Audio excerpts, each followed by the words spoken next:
নমস্কার বন্ধুরা, welcome to রান্নাবাটি। রান্না আমরা প্রতিদিনই করি, কিন্তু আজকের ভাবলাম যদি ছাদে কাঠের উনুনে একটু রান্না করা যায়। অল্প অল্প শীত পড়েছে তো, ছাদে ভালোই লাগবে।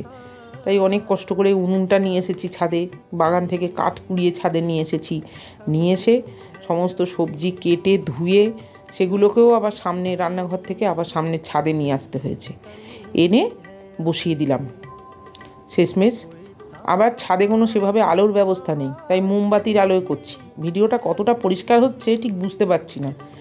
যাক, তোমাদের যদি ভালো লাগে তাহলে লাইক করো, আর পারলে চ্যানেলটা সাবস্ক্রাইব করো।